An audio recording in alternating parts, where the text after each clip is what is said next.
Welcome. This is the Fireside chat of the Fire This Time. My name is Caesar Williams. I'm the artistic director of the Fire This Time Festival, and I am thrilled to welcome to the show Rachel Herron, who is one of our season 13 playwrights and wrote the very powerful, very arresting play called Red Red Wine. Welcome to the Fireside chat, Rachel. Thank you so much for having Right. me. So your play, Red Red Wine. I just want to talk a little bit about it, and then I'll ask you some questions. And what you have is a character or two characters, Sam and Mel. Uh, Sam especially, who kind of make a certain choice on how she's going to handle this nonsense in her life. And so a lot of the plays we received had this kind of thread in them, but your play, just the way that you dealt with it, it was funny. It was, like I said, it was arresting. It was really thought provoking in a lot of ways. And you had this whole new angle of looking at wine, which is something that I didn't know a lot about. So I'm curious, how did you come to write this very powerful 10-minute play? Wow, and that's the question of the day. Isn't it? Yeah, I think ultimately, when you're a writer, you kind of just wait for creativity and an idea to hit you. At least I do. I try to think about things, or sometimes I feel like I'm trying to force something to come out. And I feel like at the time that I wrote it, yeah, I was very much like everyone else in the country, just on a very particular pulse and feeling a very particular emotion. And just like you said, like you have a character who has, her particular reaction to this big beast that is white supremacy, that is the country we live in. Hmm. And I'm always fascinated by people who are willing to go there. Yes. And you know what I mean? Like, I Yep. think everyone has their ways of dealing with things and processing things, but I've always been most intrigued by stories of revenge and Hmm. people who are willing to go all the way because of how they are feeling in a particular moment. People at their most, whatever. I've always been fascinated in that. And then when you add on all the layers of these women and this very elite kind of world that I think personally represents a lot of the institutions in this country that are just so kind of like antiquated and backwards. Like I love wine, but I'm also very obsessed with the elitism of the true world of wine Mm. and all of the types and rules and things like that for people to get certain degrees and certifications, and also the kind of, I don't know. I don't know if it's irony or what it is, but to be so obsessed with something where there's been so many studies done to where the people that have the most expensive wines and are in part of the most elite clubs of wine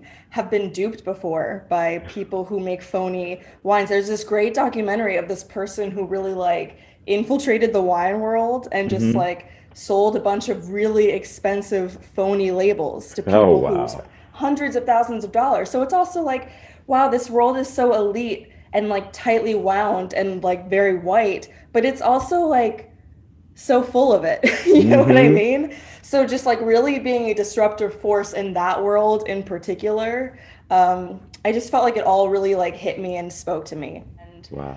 I thought the character Mel in my short play is bisexual, and I always thought it would be an interesting, quite obvious comparison to make, someone talking about their bisexuality in terms of wine. Yeah. Um, and I just wanted to expand on that because I feel like when it comes to having open dialogues about sexuality, I think bisexuality is always part of the conversation, but in a way that I don't think is quite nuanced enough, just because of our own preconceived ideas about sexuality, and also in terms of just feeling represented in a way where it's not something that's just like for like attention or grabby, or you know what I mean, but Hmm. something that's like authentic, and having someone grapple with their sexuality and also grapple with the way that people respond to her Yes. sexuality. You know what I mean? In a way Yep. that's just, yeah, so I wanted to explore that How more did and you hear I about the Fire This Time Festival? So actually, a dear friend of mine, Natina, Mm-hmm. um, She was in last year's festival. yes, she was in last year's festival, and I just remember because I've always loved her. I've always loved her work. We went to school together and studied abroad together. Like we've been good friends for a while, and I've always loved her writing, but I've never gotten a chance to see it. So I was like, Mm-hmm. oh, this is perfect. Like I'll go. I wasn't super familiar with the festival before. Mm-hmm. And I just remember showing up and being so amazed. Like that whole evening was such a transformative experience for me. And I'm not just saying this, like seeing her work, but also just seeing everyone else and seeing the way that people were responding to work. Like it's the type of theater that I love to be a part Yeah. of. Like, we've all been to plays and theater where it's just like, I don't like this energy. Like, I don't Yeah. like this. But it was just so nice to be somewhere where I'm really connecting to everything I'm seeing for such different reasons. And so is everyone in the audience. And we're just having this like very like communal experience. And I was like, okay, I have to be like, what do I have to do to be a part of this? Because this is what I've been craving for a So, what while. would you say to your younger self now, if you could go back in time and speak to her? Um, I would probably say, don't worry so much about what these people think of you Mm-hmm.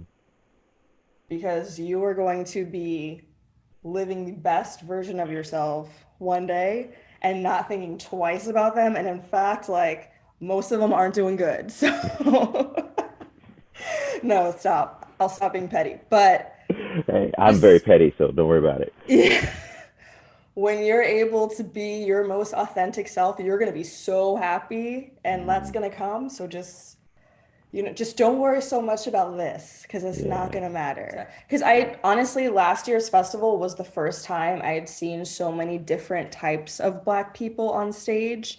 You know what I mean? I think that's something we also don't talk about enough. Like, it's not just diversity of race, but like, how many times do you see any type of trans or you know what I mean? Yeah. No. Any That. on the stage. And I was just so like, first of all, I love this because they were so magnificent, but also, why aren't you seeing this more? You know what I mean? Like, why am I not seeing this more in theater? Like, what's happening and why are we still like so I was just so appreciative of that. So The I've been one thing I've had a chance to see being on this side of the table, on the producer's side, is some of this lack of diversity that we see is is intentional. mm-hmm, Like the work mm-hmm, is there, the artists are there, and we mm-hmm. are choosing to not put them on our stages. They are there, yes. You know, And ready, you know and what I ready. mean? And talented, like And we're just ready. Like you see some theater, like I've seen some things where I'm just like, how in the world?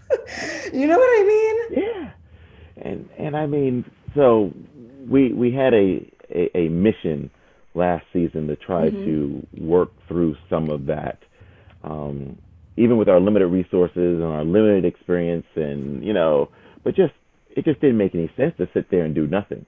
Right. Direction, Mm-hmm. there's some other areas, there's some other groups that Mm-hmm. we'd like to highlight, some other I guess groups that I feel are ready and are Mm-hmm. talented, and we just Mm-hmm. need to do better.